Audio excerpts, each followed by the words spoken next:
October 31, 2001 కొడైకెనాల్కి చెందిన ఇద్దరు పోలీసులు ప్యాట్రోలింగ్ చేస్తూ ఉన్నారు. ఈ సమయంలో వాళ్ళ కారు ఫ్లడ్ లైట్స్ వెలుగులో దూరంగా రోడ్డు మీద ఎవరో పడున్నట్టు కనిపించింది. దగ్గరికి వెళ్ళి చూస్తే ఒక యువకుడు అక్కడ చనిపోయి కనిపించాడు. వెంటనే పోలీసులు అంబులెన్స్ని పిలిచి ఆ బాడీని పోస్ట్ మార్టంకి పంపించారు. రిపోర్ట్స్ వచ్చాక తెలిసింది ఏంటంటే అతను ఆ కొండ చర్యల నుంచి జారి కింద పడి చనిపోలేదు. ఎవరో అతన్ని గొంతు నిలిమేసి చంపేశారు. పోలీసులు కొడైకెనాల్ ఎవరైనా మిస్ అయినట్లు రీసెంట్ టైంలో ఏమైనా కేసులు రిజిస్టర్ అయినాయని చెప్పేసి వెతకడం స్టార్ట్ చేశారు. బట్ ఎలాంటి కేసు కూడా రిజిస్టర్ అవ్వలేదు. బట్ ఆ టైంలో చెన్నైలో ఒక మిస్సింగ్ కేసు రిజిస్టర్ అయింది. దీంతో ఆ మిస్సింగ్ కేసుని ఫైల్ చేసినామని ఆ బాడీ వాళ్ళకి తెలిసిన వాళ్ళదా కాదని చెప్పి గుర్తుపట్టడానికి ఆమెను పిలిపించారు. తీరా చూస్తే ఆ చనిపోయిన వ్యక్తి ఆమె భర్త. పోలీసులు ఈ హత్య ఎవరు చేశారో మీకేమైనా అనుమానం ఉందా అని చెప్పి ఆమెను అడిగినప్పుడు ఆమె ఇచ్చిన ఆన్సర్ విని పోలీసులే కాదు తమిళనాడు స్టేట్ మొత్తం షాక్ అయిపోయింది. ఇంతకీ ఆ పేరు ఎవరిది అనుకుంటున్నారా? అతని పేరు పి. రాజగోపాల్. ఇతను తమిళనాడులో one of the richest man. Saravana Bhavan అనే హోటల్కి తన యజమాని. ఇతను హోటల్కి సంబంధించిన బ్రాంచ్లు మన ఇండియాలోనే కాదు వరల్డ్ వైడ్ కూడా ఉన్నాయి. సో దీన్ని బట్టి ఇతను ఎంత ఫేమస్ పర్సనో మనం అర్థం చేసుకోవచ్చు. కానీ ఇంత ఫేమస్ పర్సన్ ఎందుకని ఒక సాధారణమైన వ్యక్తిని చంపాల్సి వచ్చింది? నిజంగానే ఆ వ్యక్తిని చంపాడా? ఒకవేళ చంపితే ఎందుకు చంపాల్సి వచ్చింది? ఈ విషయాలన్నిటి గురించి ఈరోజు వీడియోలో మనం తెలుసుకుందాం. Let's get into the show. P. Rajagopal. ఇతను శరవణ భవన్ రెస్టారెంట్స్కి ఫౌండర్. అలాగే సౌత్ ఇండియాలోనే అతిపెద్ద హోటల్ బిజినెస్ మ్యాన్ కూడా. బట్ ఇంత సక్సెస్ఫుల్ బిజినెస్ మ్యాన్ అనే ఇతను జీరో నుంచి హీరోగా ఎదిగాడు. చెప్పాలంటే రాజగోపాల్ స్టోరీ చాలా అంటే చాలా ఇన్స్పైరింగ్గా ఉంటుంది. ఎందుకంటే అతను ఏమీ లేని స్టేజ్ నుంచి సక్సెస్ఫుల్ బిజినెస్ మ్యాన్గా ఎదిగాడు. రాజగోపాల్ August 5, 1947 అంటే స్వతంత్రానికి జస్ట్ 10 రోజుల ముందే ఆయన పుట్టడం జరిగింది. ఈయన పెద్దగా చదువుకుంది లేదు. ఓన్లీ 7th క్లాస్ వరకే చదువుకున్నాడు. తన టీనేజ్లోనే తన సొంతూరుని వదిలిపెట్టేసి చెన్నైకి వెళ్ళిపోయాడు. చెన్నైకి వెళ్ళిన తర్వాత ఒక రెస్టారెంట్లో తను టేబుల్ తుడిచే పనిలో జాయిన్ అయ్యాడు. చెన్నై రావటం వలన రాజగోపాల్కి చాలా అవకాశాలు ఓపెన్ అయ్యాయి.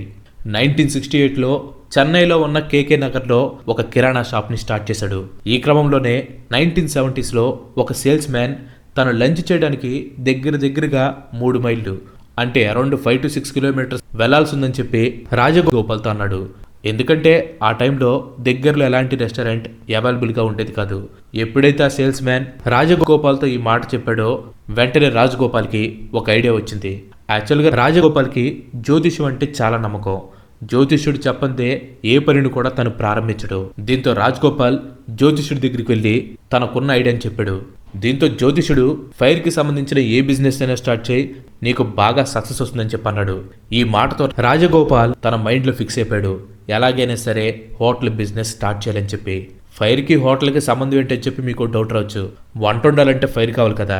సో అందుకనే తను హోటల్ బిజినెస్ని ఎంచుకున్నాడు. మొత్తానికి 1981లో తను హోటల్ని స్టార్ట్ చేశాడు. చెప్పాలంటే ఆ టైంలో తను కిరాణా బిజినెస్లో నష్టాల్లో ఉన్నాడు. అయినా కూడా ఫుడ్ బిజినెస్ గురించి పూర్తిగా తెలియకపోయినా సరే రిస్క్ చేసి మరి 1981లో మద్రాసులో శరవణ భవన్ పేరుతో రెస్టారెంట్ని ఓపెన్ చేశాడు.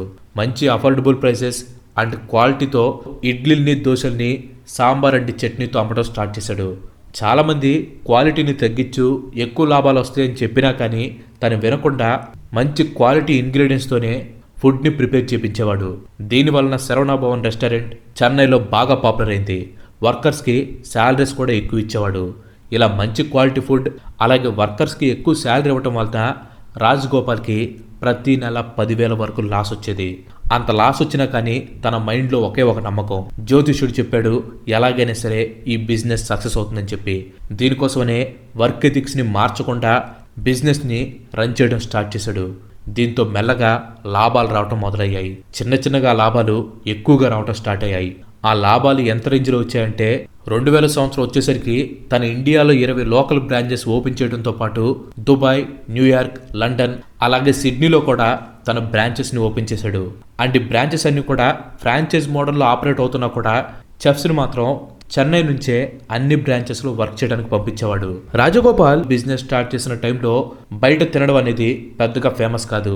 బట్ ఆయన ప్రొవైడ్ చేస్తున్న క్వాలిటీ ఫుడ్ తో కస్టమర్స్ యొక్క ట్రస్ట్ ని దక్కించుకొని హోటల్ బిజినెస్ ని సక్సెస్ చేశాడు రాజగోపాల్ బిజినెస్ సక్సెస్ అవడానికి one of the main reason వాళ్ళ వర్కర్స్. ఎందుకంటే రాజగోపాల్ హోటల్ బిజినెస్ పెరుగుతూ ఉంటే తన వర్కర్స్కి కూడా బెనిఫిట్స్ అనేవి పెంచేవాడు. లైక్ వర్కర్స్ ఉండడానికి ఇల్లు కట్టించడం, మెడికల్ కేర్ అందించడం, వర్కర్స్ పిల్లలకి చదువుకోవడానికి కావాల్సిన బుక్స్ని ఇవ్వటం, అండ్ పెళ్లి టైంలో మ్యారేజ్కి కావాల్సిన డబ్బులు ఇవ్వటం, ఇలాంటివి చేస్తూ ఉండేవాడు. దీనివలన వర్కర్స్ అందరూ కూడా చాలా లాయల్గా ఉండేవాళ్ళు. మనం పనిచేసే దగ్గర ఓనర్ మనం కష్టాల్లో ఉన్నప్పుడు చిన్న హెల్ప్ చేస్తేనే దేవుళ్ళలాగా చూస్తూ ఉంటాం. అలాంటిది వాళ్ళకి కావాల్సిన అన్ని కూడా అడగకుండానే ఇస్తున్నాడంటే ఇంకెలా చూసుకుంటారో మీరు ఆలోచించండి.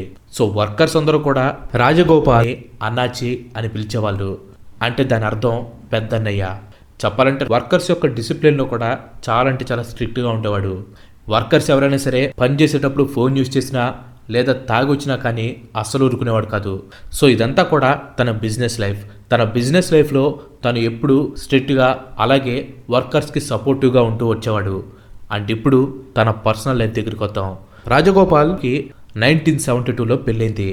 వాళ్ళ భార్య పేరు వల్లికి రాజగోపాల్కి 2 కొడుకులు. మొదట అతని పేరు శివకుమార్, రెండో అతని పేరు శర్వణన్. మనల్ని సర్ప్రైజ్ చేసే విషయం ఏంటంటే బిజినెస్లో మంచి హార్డ్ వర్కింగ్ చేసే రాజగోపాల్కి ఒక డార్క్ సైడ్ కూడా ఉంది. అండ్ ఈ విషయాన్ని ఎవరో కాదు తన వైఫే బయటపెట్టింది. రాజగోపాల్ ఒక ఉమనైజర్ అని చెప్పి ఆమె చెప్పుకొచ్చింది. ఒకరోజు కిచెన్లో వర్క్ చేస్తున్న కృతిక అనే అమ్మాయిని రాజగోపాల్ చూశాడు. ఆమెను చూసిన వెంటనే తనకు బాగా నచ్చింది. వెంటనే తన్ని ఎలాగైనా సరే పెళ్లి చేసుకోవాలని చెప్పి అనుకున్నాడు. అంటే తను అనుకున్నట్లే ఆమెను పెళ్లి కూడా చేసుకున్నాడు. బట్ ఇక్కడ ట్విస్ట్ ఏంటంటే కృతికకి ఆల్రెడీ పెళ్ళైపోయింది. అంటే తన హస్బెండ్ కూడా రాజగోపాల్ దగ్గరే వర్క్ చేసేవాడు. కృతికాని పెళ్లికి ఒప్పించడం కోసం తను చాలా గిఫ్ట్స్ని పంపించేవాడు. ఎలాగోలాగా కృతిక తనని పెళ్లి చేసుకోవడానికి ఒప్పుకుంది. అంటే తన హస్బెండ్ని తను చెన్నై నుంచి దూరంగా పంపించేశాడు. షాకింగ్ ఏంటంటే ఇంత చేసినా కూడా కృతిక హస్బెండ్ రాజగోపాల్ పైన ఒక్కటంటే ఒక్క కంప్లైంట్ కూడా పెట్టలేదు. అయితే స్టోరీ ఎక్కడితో ఫినిష్ అవ్వలేదు, ఇప్పటి నుంచే స్టార్ట్ అవబోతుంది. అదే Rajagopal real story and downfall. ఈ విషయం గురించి తెలుసుకునే ముందు ఇంతవరకు ఈ వీడియో చూస్తారంటే ఈ వీడియో మీకు ఇంట్రెస్టింగ్గా అనిపించిందని అనుకుంటున్నాను. మీకు కానీ నచ్చినట్లయితే ఖచ్చితంగా ఈ వీడియోని లైక్ చేయండి. అండ్ అలాగే మీరు మన ఛానల్కి ఇంతవరకు కనుక సబ్స్క్రైబ్ అవ్వనట్లయితే మన ఛానల్ని తప్పకుండా సబ్స్క్రైబ్ అవ్వండి. ఆల్రెడీ లైక్ చేసి షేర్ చేసి సబ్స్క్రైబ్ చేసిన వారికి చాలా చాలా థ్యాంక్స్. సో మొత్తానికి తన సెకండ్ వైఫ్ కృతికని రాజగోపాల్ అయితే పెళ్లి చేసుకున్నాడు. బట్ తన అంతటితో ఆగలేదు. రాజగోపాల్ యొక్క అసిస్టెంట్ మేనేజర్ కూతురైన జీవజ్యోతి పైన తన కన్ను పడింది. దీంతో తనను కూడా పెళ్లి చేసుకోవాలని చెప్పి అనుకున్నాడు. ఇక్కడ ఇంకో ట్విస్ట్ ఏంటంటే రాజగోపాల్ ఇష్టానికి జ్యోతిష్యం కూడా తోడైంది. రాజగోపాల్ యొక్క జ్యోతిషుడు జీవజ్యోతిని గనక పెళ్లి చేసుకుంటే నీకు మంచి అదృష్టం కలుగుతుంది, ఈ దేశంలోనే నువ్వు రిచెస్ట్ పర్సన్ అవుతావు అని చెప్పి తనకు చెప్పడం జరిగింది. ఈ మాట వినగానే రాజగోపాల్ మనసులో దురాశ స్టార్ట్ అయింది. ఎలాగైనా సరే జీవజ్యోతిని దక్కించుకొని ఇండియాలోని రిచెస్ట్ పర్సన్ అవ్వాలని చెప్పి తను అనుకున్నాడు. దీనికోసం తనని కన్విన్స్ చేయడం స్టార్ట్ చేశాడు. జీవజ్యోతికి నగలు, బట్టలు ఇలా అనేక రకాల గిఫ్ట్స్ని పంపిస్తూ ఉండేవాడు. అలాగే జీవజ్యోతికి ఒక ట్రావెల్ ఏజెన్సీ పెట్టాలని చెప్పి డ్రీమ్ ఉండేది. ఆ డ్రీమ్ని తెలుసుకున్న రాజగోపాల్ జీవజ్యోతికి ట్రావెల్ ఏజెన్సీని పెట్టుకోవడానికి డబ్బులు కూడా ఇచ్చాడు. ఫస్ట్లో ఆమె గిఫ్ట్స్ తీసుకోకపోయినా కానీ తర్వాత అతను ఇచ్చే గిఫ్ట్స్ని తీసుకునేది. బట్ పెళ్లి ప్రస్తావన వచ్చినప్పుడు ఆమె పెళ్లికి మాత్రం ఒప్పుకోలేదు. ఎందుకంటే అప్పటికే తనకి శాంతకుమార్ అని చెప్పి ఒక బాయ్ ఫ్రెండ్ ఉన్నాడు. 1999లో వీళ్ళిద్దరూ కూడా లేచిపోయి పెళ్లి చేసుకున్నారు. మళ్ళీ చెన్నై వచ్చి వాళ్ళ జీవితాన్ని స్టార్ట్ చేశారు. ఇది తెలుసుకున్న రాజగోపాల్ ఇంకా ఎక్కువ గిఫ్ట్స్ పంపిస్తూ తన హస్బెండ్ని వదిలేసి తనని పెళ్లి చేసుకోమని చెప్పి బాగా విసిగిస్తూ ఉండేవాడు. ఇంకో హైలైట్ ఏంటంటే జీవజ్యోతికి రాజగోపాల్ పైన ప్రేమ కలిగేలాగా తను చేతబడిని కూడా చేపించాడు. ఎంత చేసినా కానీ ఆమె ఒప్పుకోపోవడంతో సెప్టెంబర్ 28, 2001లో రాజగోపాల్ జీవజ్యోతి ఉంటున్న ప్లేస్కి వెళ్ళి శాంతకుమార్ని బెదిరించడం స్టార్ట్ చేశాడు. ఇంకో 2 రోజుల్లో నువ్వు జీవజ్యోతిని వదిలిపెట్టేసి ఇక్కడి నుంచి వెళ్ళిపోవాలి, లేదంటే నీ మరణం నా చేతిలోనే అని ఈ టైప్లో తనకు వార్నింగ్ ఇచ్చాడు. రాజగోపాల్ ఇలా బెదిరించడంతో వాళ్ళిద్దరూ కూడా ఆ ఊరు వదిలి పారిపోదామని చెప్పి డిసైడ్ అయ్యారు. వాళ్ళు డిసైడ్ అయినట్లుగానే ఊరు నుంచి వెళ్ళిపోవటానికి వాళ్ళు స్టార్ట్ అయ్యారు. కానీ అప్పటికే వాళ్ళపైన కన్నేసి వచ్చిన రాజగోపాల్ ఈ విషయాన్ని తెలుసుకుని తన రెస్టారెంట్ మేనేజర్ అయిన డానియల్ని పంపించి వాళ్ళని మధ్యలోనే పట్టుకునేలాగా చేశాడు. డానియల్ వాళ్ళిద్దరిని కారులో ఎక్కించుకొని కేకే నగర్లో ఉన్న శరవణ భవన్కి తీసుకుని వెళ్లారు. అక్కడే రాజగోపాల్ శాంతకుమార్ని గట్టిగా కొట్టడం స్టార్ట్ చేశాడు. తర్వాత వాళ్ళిద్దరిని హౌస్ అరెస్ట్ చేశాడు. కానీ అక్టోబర్ 12వ తారీఖున ఎలాగోలాగా వాళ్ళు తప్పించుకొని సిటీ పోలీస్ కమిషనర్ ఆఫీస్కి వెళ్ళి ఒక కంప్లైంట్ని ఫైల్ చేశారు. బట్ 6 రోజుల తర్వాత రాజగోపాల్ మనుషులు జీవజ్యోతిని శాంతకుమార్ని పట్టుకుని జీవజ్యోతిని రాజగోపాల్ ఉన్న మెసిడీస్లోకి ఎక్కించి శాంతకుమార్ని అక్కడి నుంచి తీసుకుని వెళ్ళిపోయారు. రాజగోపాల్ పైన పెట్టిన కేస్ ఫైల్స్ ని జీవజ్యోతి ముందే రాజగోపాల్ ముక్కలు ముక్కలుగా చింపేశాడు. అలాగే శాంతకుమార్ని చంపేమని చెప్పి డానియల్కి చెప్పాడు. తన భర్త చనిపోవడంతో తను శోక సంద్రంలో మునిగిపోయింది. కానీ 2 రోజుల తర్వాత జీవజ్యోతికి ఒక కాల్ వచ్చింది. లిఫ్ట్ చేస్తే అటువైపు శాంతకుమార్. తనని చంపమని డానియల్కి రాజగోపాల్ 5 లక్షలు ఇచ్చాడని చెప్పన్నాడు. కానీ డానియల్ మాత్రం చంపకుండా ముంబైకి వెళ్ళిపోమని చెప్పి నన్ను వదిలేశాడని చెప్పి తనకు చెప్పాడు. తనను కూడా అక్కడి నుంచి వచ్చేసేయి, మనిద్దరం కలిసి బ్రతుకుతామని చెప్పేసి అన్నాడు. కానీ జీవజ్యోతి మాత్రం ఎలాగైనా సరే మనిద్దరం కలిసి రాజగోపాల్ని బ్రతిమలాడుకుని ఇద్దరు కలిసి ఉందాం, తిరిగి వచ్చామని చెప్పింది. ఇలా చేయటమే జీవజ్యోతి చేసిన పెద్ద తప్పు. వాళ్ళకు ఆల్రెడీ తెలుసు రాజగోపాల్ దగ్గరికి వెళ్తే చంపేస్తాడని. కానీ రిస్క్ తీసుకొని మరి ఏం జరిగితే అది జరిగిందని చెప్పి తర్వాత రోజు నైట్ జీవజ్యోతి హస్బెండ్, వాళ్ళ పేరెంట్స్ అలాగే బ్రదర్తో కలిసి రాజగోపాల్ని కలవడానికి హోటల్ యొక్క హెడ్ క్వార్టర్స్కి వెళ్లారు. శాంతకుమార్ని చూసిన రాజగోపాల్ షాక్ అయిపోయాడు. వాళ్ళని వెంటనే పక్క రూమ్లోకి వెళ్ళి వెయిట్ చేయమని చెప్పన్నాడు. డానియల్ని పిలిచి శాంతకుమార్ని ఫినిష్ చేయమని చెప్పన్నాను కదా, అతన్ని ఏం చేసావు అని చెప్పి అడిగాడు. శాంతకుమార్ వచ్చిన విషయం తెలియని డానియల్, శాంతకుమార్ని ఆల్రెడీ నేను చంపేశానుగా, ఫాస్ట్గా వస్తున్న ట్రైన్ ముందు నెట్టేశాను, ఎవరికి అనుమానం రాకుండా ఎవిడెన్స్ ఏవి లేకుండా ఆ బట్టలను కూడా కాల్చేశానని చెప్పి ఒక సింపుల్ స్టోరీని తన ముందు అల్లేశాడు. ఇంతలో రాజగోపాల్ శాంతకుమార్ని రూమ్లోకి పిలిచాడు. అలా పిలిచి మరి వీడెవడు, శాంతకుమార్ దెయ్యమా అని చెప్పి అడిగాడు. దీంతో డానియల్ తన కాళ్ళ మీద పడిపోయి రాజగోపాల్ని క్షమాపణ అడిగాడు. వెంటనే శాంతకుమార్ దగ్గరికి వెళ్ళి పోనీలే ప్రాణంతో బతికిపోతావు అని చెప్పి నేను వదిలేస్తే నన్ను మోసం చేస్తావని చెప్పి తనను పట్టుకొని కొట్టుకుంటూ తీసుకుని వెళ్ళి గూడెంలో పడేశాడు. 2 రోజుల తర్వాత శాంతకుమార్ని కారులో ఎక్కించుకొని నార్త్ సైడ్ చాలా గంటల పాటు ప్రయాణం చేసిన తర్వాత డానియల్ శాంతకుమార్ని చంపేసి దగ్గరలో ఉన్న ఫారెస్ట్లో విసిరేశాడు. ఇటువైపు రాజగోపాల్ జీవజ్యోతిని హౌస్ అరెస్ట్ చేసి ఒక విడో పూజను కూడా ఆమె కోసం చేపించాడు. మొత్తానికి ఎలాగోలాగా జీవజ్యోతి అక్కడి నుంచి తప్పించుకొని పోలీస్ స్టేషన్లోకి వెళ్లి కేసుని ఫైల్ చేసింది. ఫారెస్ట్ ఆఫీషియల్స్ అక్టోబర్ 31, 2001లో కొడైకెనాల్ దగ్గరలో ఉన్న వెస్టర్న్ ఘాట్స్లో ఒక బాడీని చూసి దగ్గరలో ఉన్న పోలీస్ స్టేషన్కి ఇన్ఫార్మ్ చేశారు.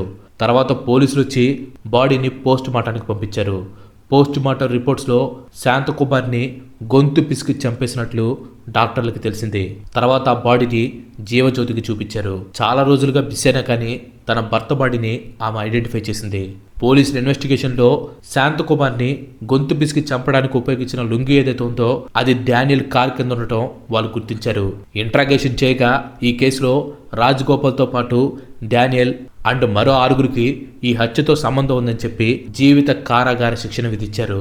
రాజగోపాల్ నవంబర్ 23, 2001లో పోలీసులకు సరెండర్ అయిపోయాడు. కానీ మళ్ళీ తన పవర్ని యూజ్ చేసుకుని బెయిల్ పైన బయటకు వచ్చేశాడు. అలా 2 సంవత్సరాల తర్వాత మళ్ళీ జూలై 15, 2003లో జీవజ్యోతి యొక్క బ్రదర్ పైన దాడి చేసినట్లు అంటే జీవజ్యోతికి 6 లక్షలు లంచం ఇవ్వడానికి ట్రై చేసినట్లు ఆరోపణలు వచ్చాయి. దీంతో 2004లో చెన్నైలో ఉన్న seasons court Rajagopal, Daniel and మిగతా 6గురు మెంబర్స్కి కూడా 10 సంవత్సరాల పాటు జైలు శిక్షణ విధించింది. అలాగే 55 లక్షలు ఫైన్ కట్టాలని, దాంట్లో 50 లక్షలు జీవజ్యోతికి కాంపన్సేషన్ కింద ఇవ్వాలని చెప్పి వాళ్ళు చెప్పడం జరిగింది. తర్వాత మార్చి 2009లో రాజగోపాల్ మద్రాస్ హైకోర్టుకు వెళ్ళాడు. హైకోర్టు రాజగోపాల్కి జీవిత ఖైదీ వేస్తూ ట్రయల్ కోర్ట్ మద్రాస్ కేసులో రాజగోపాల్ అండ్ మిగతా వాళ్ళపై ఐపీసీ సెక్షన్ 302 వేయకుండా మిస్టేక్ చేశారని కూడా చెప్పింది. తర్వాత మార్చి 2019లో తన హెల్త్ ఇష్యూస్ వలన సరెండర్ అవడానికి టైం కావాలని చెప్పి సుప్రీంకోర్టుకి వెళ్ళినా కూడా ప్రయోజనం లేకుండా పోయింది.